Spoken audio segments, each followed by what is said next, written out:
yframework example use. So in this lesson I will show you how to use my framework in the simplest way. Let's show you what we're going to create.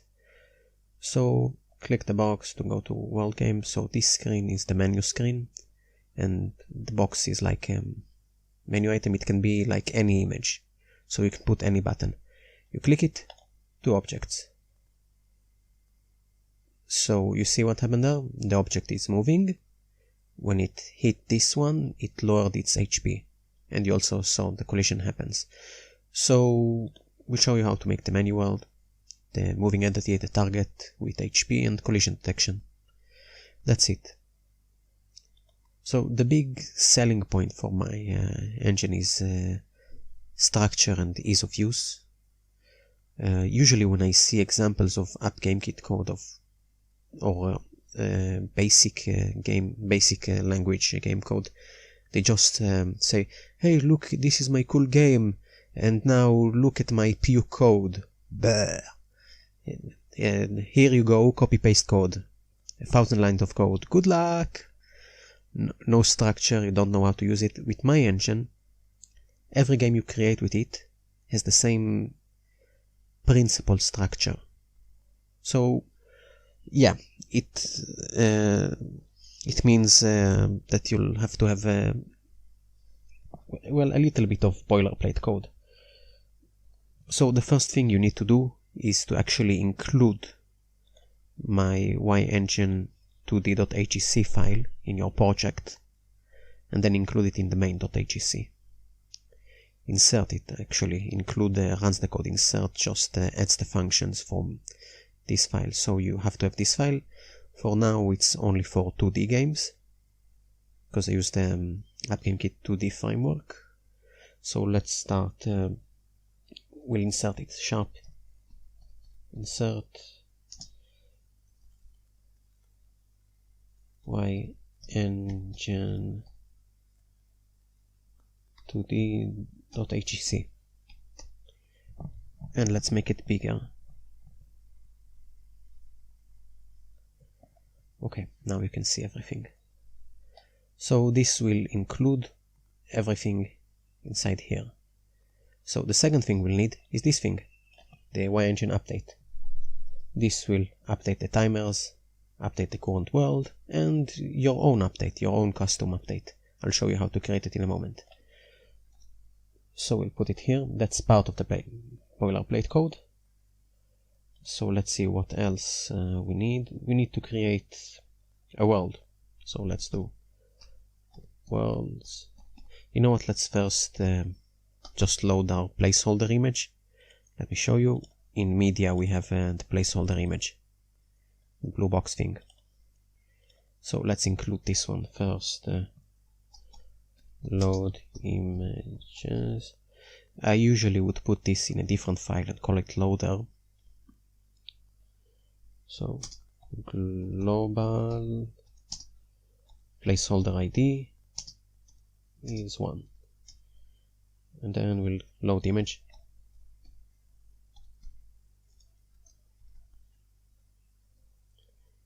Placeholder ID and ph, not png. If you've seen my earlier tutorials, you know what this means and why I do it like that. It's more flexible to have the ID on a variable, in my opinion. Like, let's say you use the same image 1,000 times and you want to change its ID. Good luck changing it in 100 places, but because it's on a variable, I can change it from here to whatever I want, if I want this ID. So let's create a world. So for my engine to work, you'll need a world. Let's run it without a world. You'll get an error. Yay, my update does not exist, because that's a function you need to create. And also this one, inside world update, you have your custom current world update. So whatever you put here for the entity it gets. Let's start from the start. So you create this function, it gets an entity, a y entity. the current y entity from the y world update. So here we update all of the current worlds. This is the index of the current world. This is how we get the current world from the worlds array that holds all of our worlds. Using the index of current world I, that's the world, we loop all of its entities. And for each entity, we send it to update entity custom. So like, I usually do it by type, like if entity type is player, do these functions, do this code. And also it runs the regular update entity, which is an empty function for now. So we'll have to create this and the other one. And also it won't run without a world. You need at least one world, because it expects to update something. So let's create, we want game world as y world. Y world is, where is it? This thing. It has a name, it has an entity array, and the index in the worlds array, which is this, which is an array of worlds. That's how I managed to do this with AppGameKit. This was not easy to figure out. It took me a whole day to create this whole thing because you know, this framework, I use it like since the days of Flash. It's nothing new for me. I've used this framework for years for many languages, engines, in Java, in JavaScript, in Blitz 3D, in many engines, even one time in Unity. Where else? C++, yeah. I think it was for Raylib.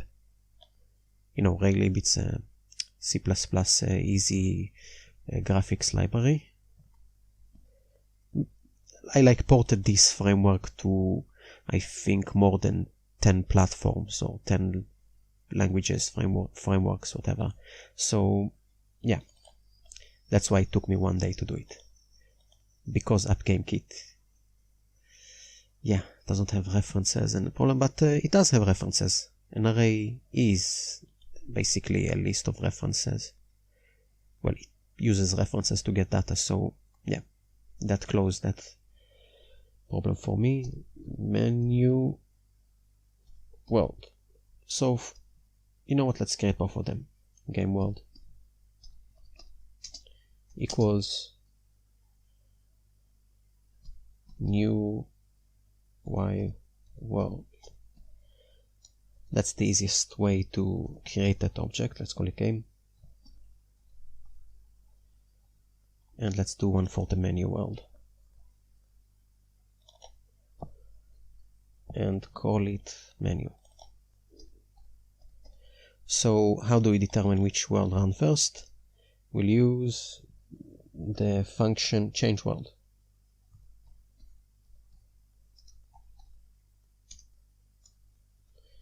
Which world? Menu. So it will go to menu world first. Not now, because we don't have the rest of the boilerplate code. So yeah, it's a very nice function for creating a new world, change world. This handles everything. Let me show you. It's a very simple function. New world. You get the name, creates the object, give it the name, figures out its index, you know, the world's length plus 1, and adds it to world's array. Very simple. So let's create my update and the other one, you know, just so we have the rest of our boilerplate code, and we can actually run it and see a blank screen.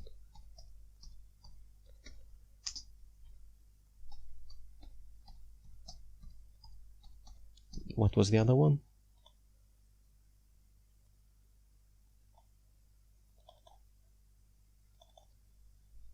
And it needs an entity. See? You can't see it because it's too small. But it doesn't matter, you don't need to understand this code at all. So that's a y entity, it gets a y entity object, custom type.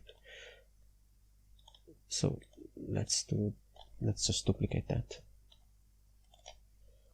and it needs E as Y and T. It doesn't need a reference, doesn't need anything, because I manipulate data differently. I manipulate it directly to the entities array of the current world. So yeah, basically you won't get a reference entity, you'll get a copy of the entity's data. So if you need to update it, you'll need to update it using different methods. I'll show you, you'll see. So, hopefully in this tutorial. If not, like, I'm going to make a bunch of these, but this one is only for the start. Let's give it a comment so you'll know what it is. Change to menu world at the start. Basically treat this as a black box. Now we shouldn't get an error because we did all the boilerplate code. We created a world, we change to the first world, we put yEngine update in the game loop, and created two functions for our custom update for the world update or the engine update, and for the current world current entity that's updates. I wish there was an easier way. Yeah, no errors. Easier way to do this, but I don't have an easier way to do this. If you do, please contact me. I'll even pay you. If you have an easier way to do this, without classes, without references, I'll pay you. I'll literally pay you. If you can do this better than me. Because it will help me create games faster. But until then, that's what we have. I'll show you how this system works. So yeah, the boilerplate code, let's go over it again. Create a world. Change to that world. You can create even multiple worlds. Like most games will have multiple worlds, aka screens, that have extras on them. The update of my engine framework. The update, your custom update that runs inside this. And the custom entity update that runs inside the world update. Like here you'll get the current updated entity of the current world. Like let's say engine, like the game loop updates my engine update, which runs this. And it also runs the function update current world, which runs over all the entities in that world, and for each entity it sends it here. Okay, let's see. Let's create two entities.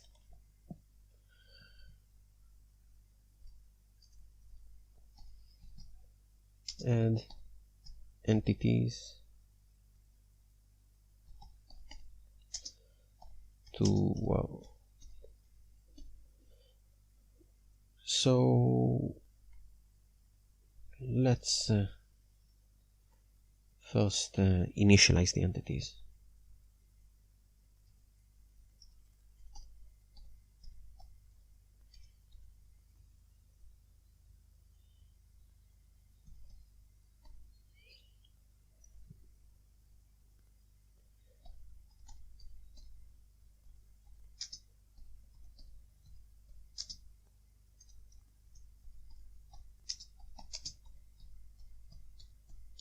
So I want the start btn to be global so I can access it from anywhere in the code in any scope.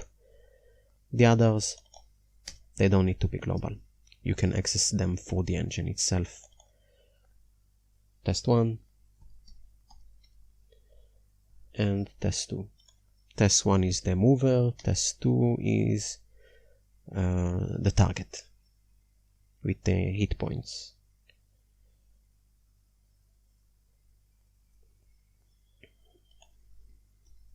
So let's initialize all of them after we declared that these things are entities.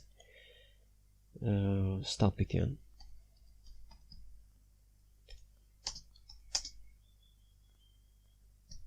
New y entity. So yeah, that's how you create an entity object. Its position will be 200 for the x, 200 for the y, its speed will be 0, and its image will be placeholder ID. Let's show you the function itself. I need to write a documentation for that, so you don't have to run to the source code, so it gets the x, y, speed, and source ID. And it handles everything you need to create an entity. It also creates the sprite. Okay, let's do the same for the other two.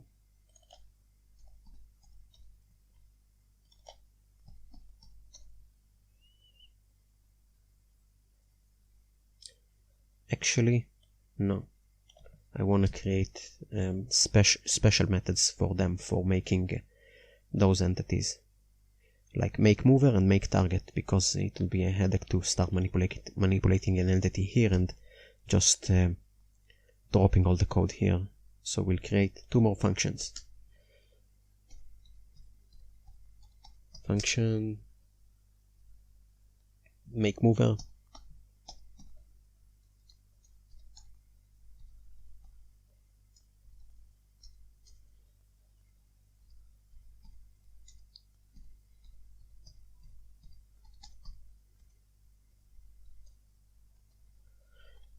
and make target.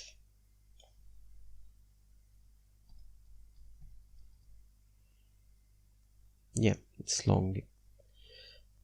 It's like 100 lines of code, and the whole code itself. So make target gets x and y. Usually you would want this as floats, the screen position, but let's use ints for now. E as y. So basically it will create the entity with all the data we need and return it. E equals new y entity. X, y,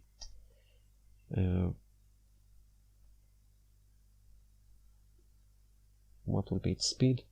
Let's give it a speed. Speed, let's say 3. And it will get the placeholder ID as its image. So x, y, speed, and image source ID. The image source's ID, like we load the image here and we can like use it anywhere with its ID, like here for example. What else? dot y type is mover. This is important because once we want to manipulate all mover objects, we would have to refer to them by their type. Like when we'll do collision detection, we'll do collision detection between all the mover objects and the target objects. And its damage, e.y ints, that's a number value, insert, it will do 3 damage.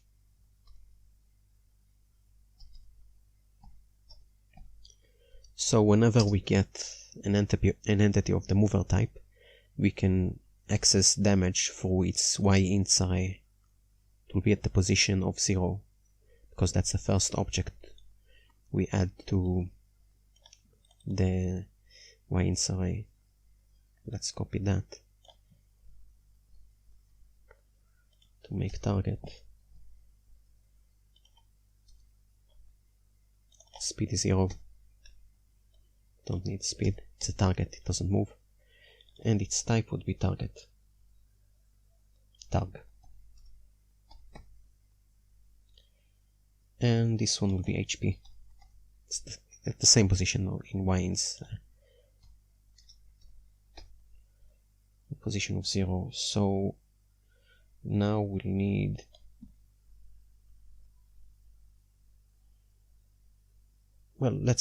you know what, before we do that, let's just handle the button clicking.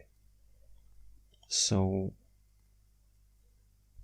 the way I usually add stuff to worlds is with recycle, because it's better, to save resources and stuff. But here we can just use add to world. This will add an entity to a world. So we want to add to menu. We want to add start btn.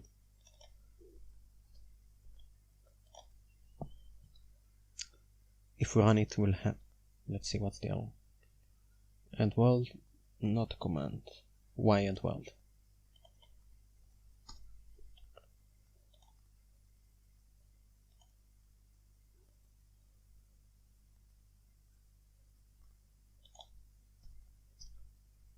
Okay, forgot the X and Y. Let's run it. So here is our menu button. When we click it, nothing happens. So we'll have to create the functionality. This will be easy. We'll do it in my update. So if worlds at the position of current world index current world I, if its name is, if the current world's name is menu,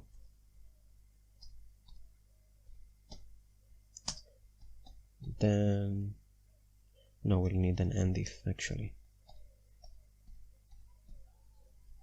We'll have multiple lines for that if. So if the current world is menu, everything inside this if will run. Every tick of the game loop, every time the game loop runs. So 60 FPS, meaning 60 times a second. Let's do the print. Click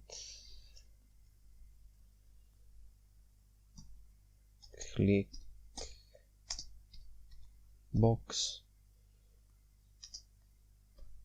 to go to game world. This will add that text. Click box to get game world, and let's do the click event. That would be easy. If is clicked,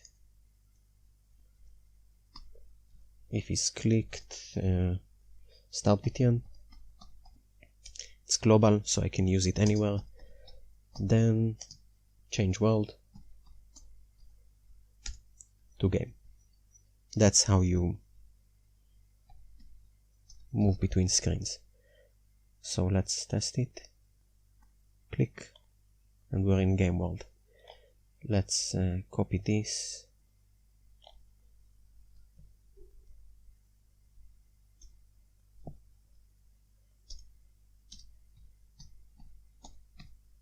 Now we'll do what the update loop for game world.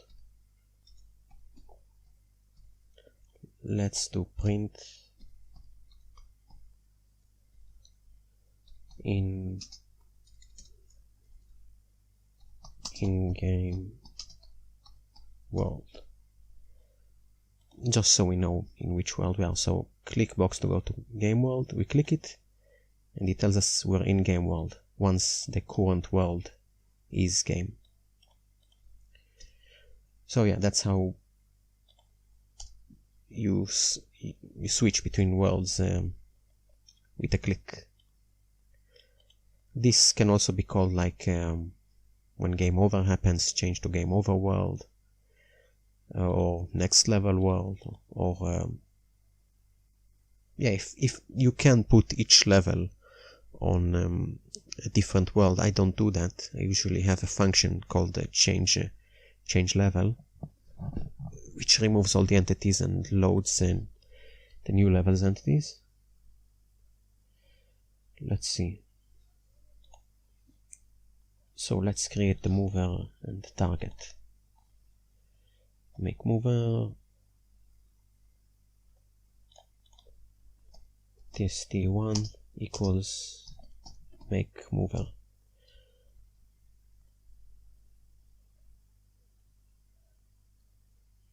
Let's put it on 120, 200. And here we don't need make mover, we want make target to create a target entity. I usually won't put two different entities, constructors in the same page. I would separate these two different files. You will see me do this in later tutorials. But for this example, I drop them on the same. I do all of the programs code in the same file. Let's see. So this one is 320, and now we'll need to add them to game world.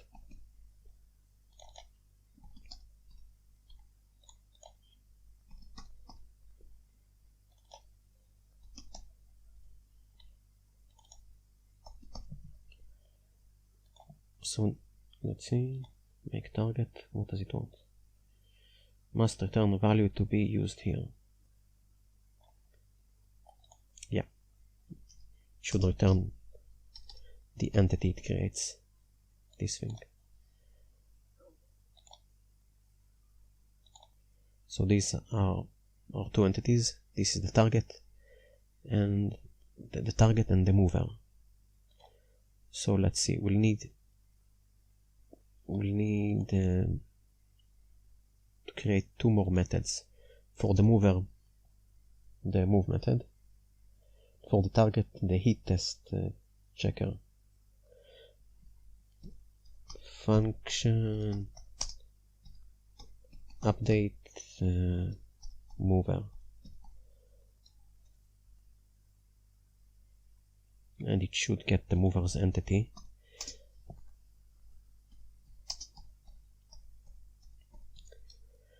Sadly, that's the only way to do this in AppGameKit, as you don't have any way to combine logic and a type like a class. You don't have classes in AppGameKit. So here, if the entity is a mover, update mover, yeah, basically. If e.y type is equals to mover, then and if it's active too, because entities might not be active. Well, it shouldn't even be. Does it update inactive entities? I don't think so. Just a second. Yeah, it does update entities that are inactive.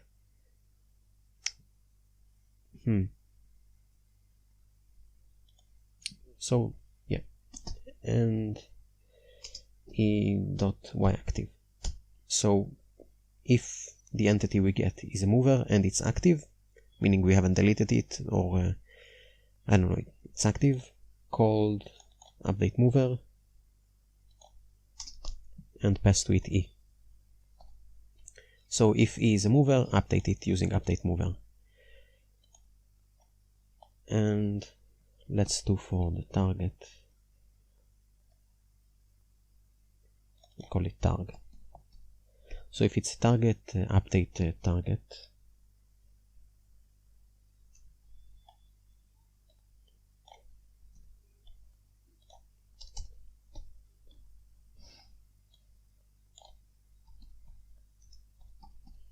So basically, if you ever learned object-oriented programming, this is the constructor, and this is a method.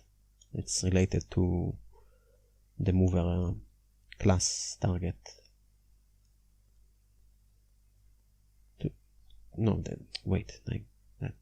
was wrong. So this is the constructor, and this is a method related to the class target, not mover. Got mixed up there. So, if the entity we get is a mover, update mover. If it's a target, update target. all we have left to do is to write the logic. That's it. So for the mover it's easy. Move by.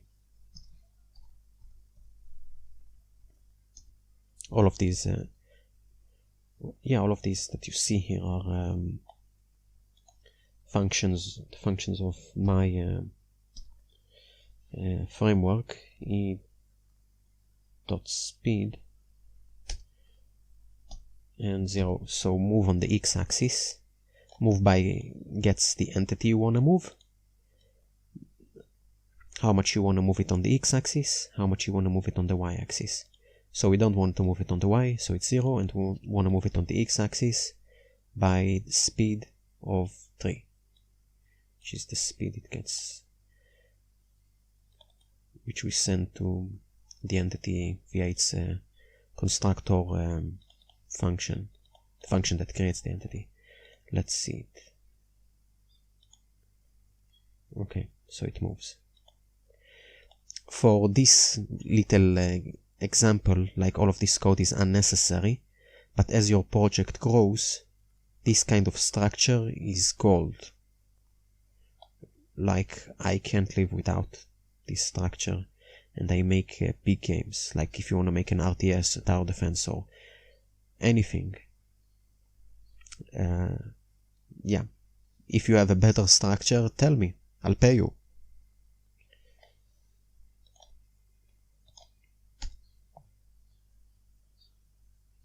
Like, I'll pay you if it's good, not if it's, you know, unscalable, worse structure. So let's see.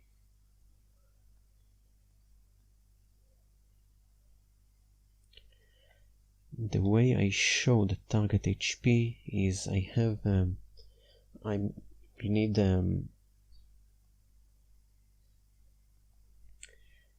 print stuff for testing. Like you want to print the target's HP. Print stuff for testing. So we'll only print it in game world. Let's see. Global target HP as string. So I'll print this text in the game world.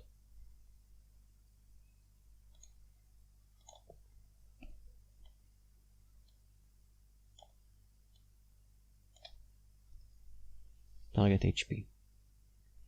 Okay, so when we'll be in game world, it won't print anything because it's empty. But now, when we update the target, it will have a value. The target HP will set its value.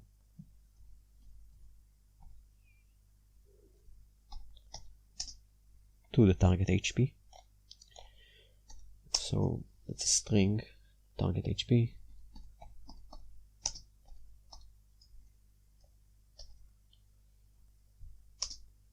Plus str, we are casting the HP, this int that we'll get from yints, we'll cast it to a string, so we can add it to the target HP string.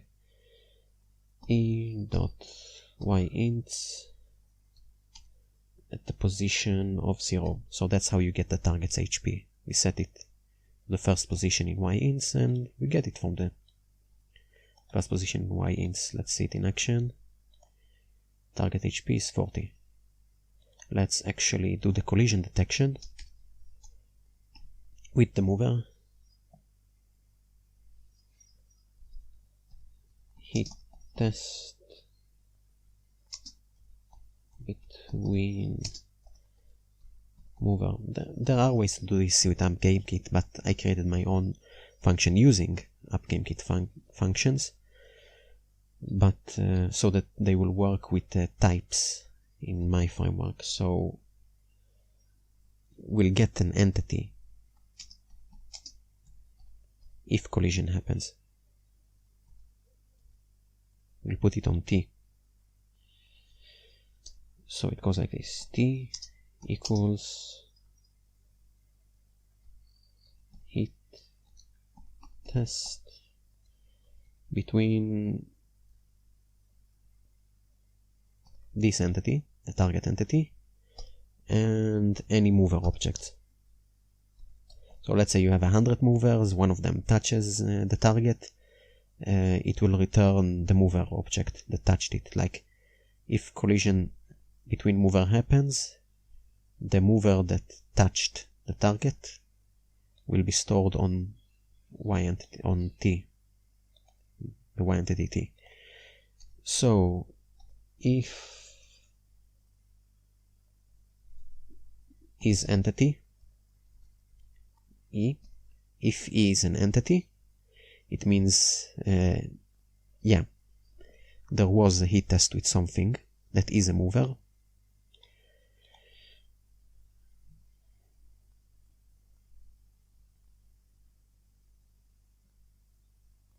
And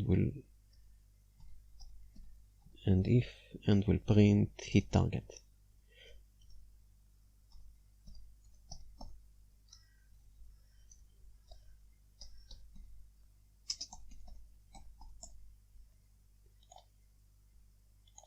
So when the how strange. Runs all the time. This happens all the time. So mover, this is target, this is mover. Just debugging. We want to check update target, update target, update target.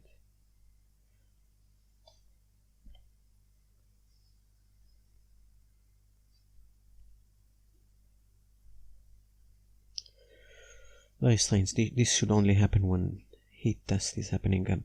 This always happens to me, like when I run code or when I record code. I get the weirdest bugs. Just when I don't need it. Heat target.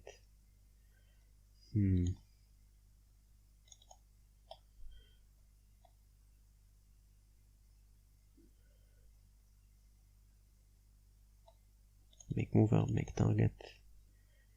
It adds them to game world.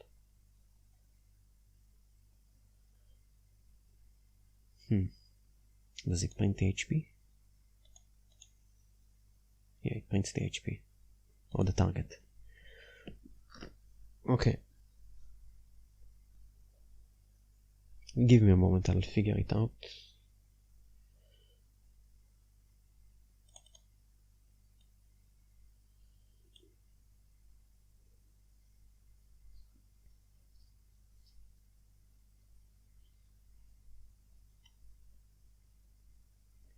As you've seen in the example I showed you, this didn't happen. This is becoming longer than I wanted it to be. But yeah, give me a moment, I'll solve it.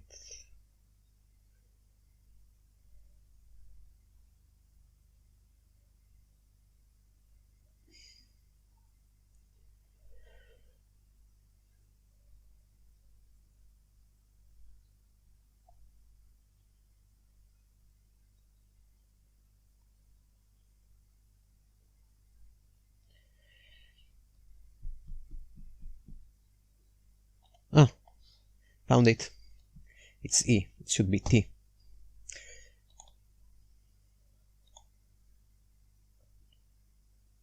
So when mover hits target, it will print whatever the hit target.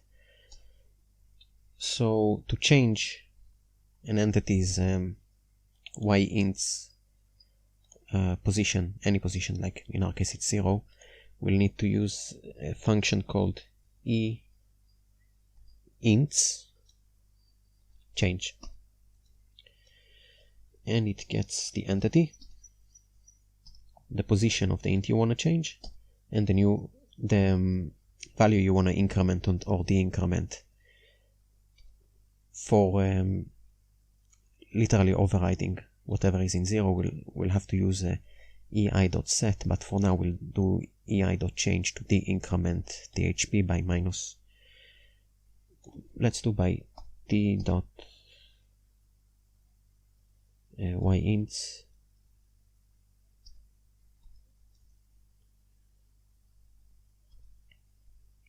at position 0, which is the damage. So reduce target HP by mover DMG.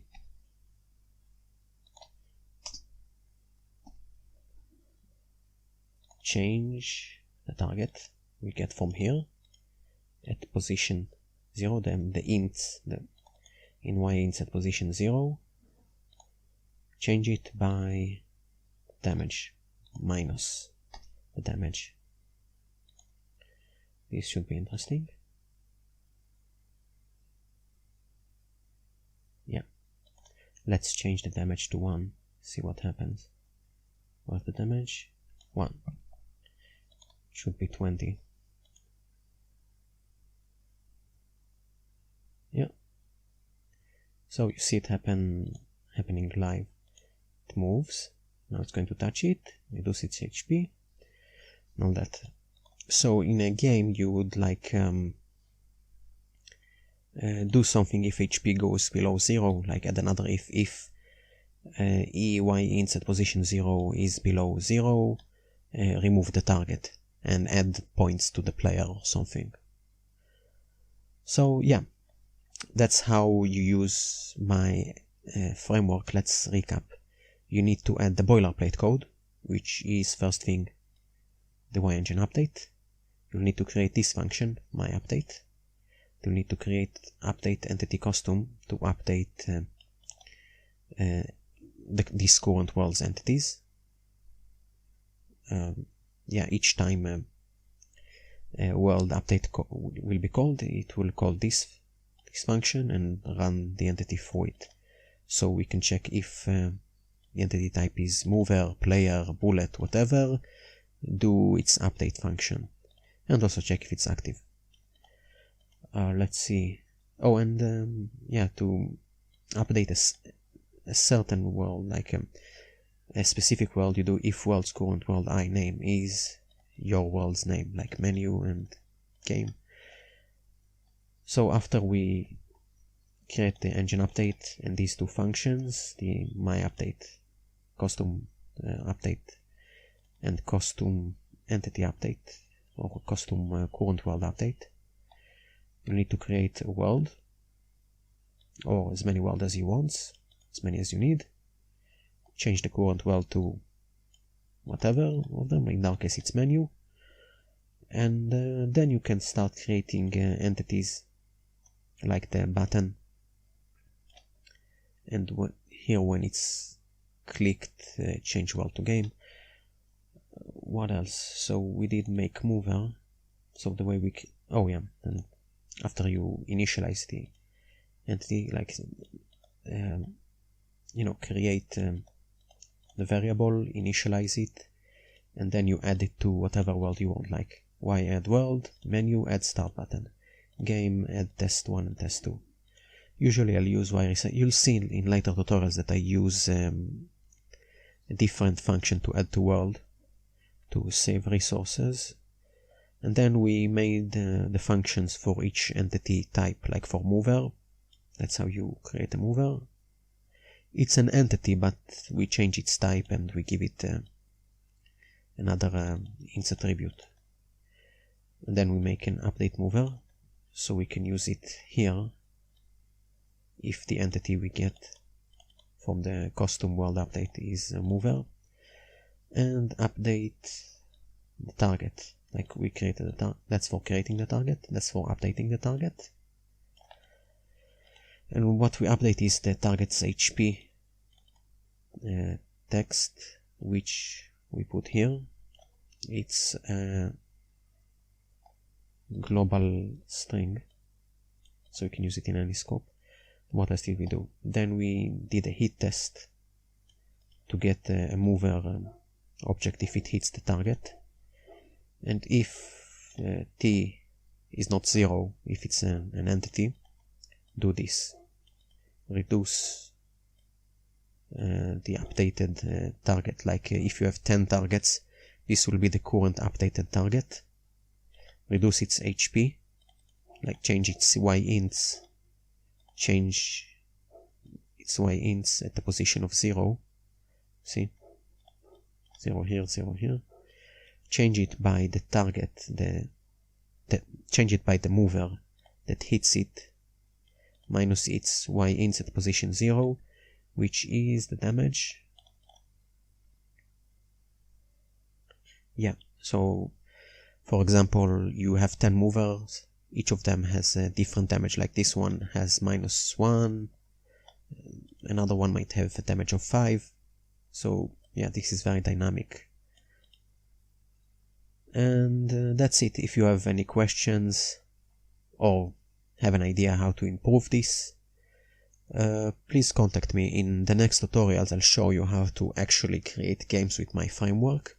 If you don't understand this, please contact me. I'll even create a new video that explains this. Like, give me feedback, if it's good, if it's bad. I can't tell, I can't improve it like that. If you tell me something is bad, I can improve it. Right? So that's it for this lesson.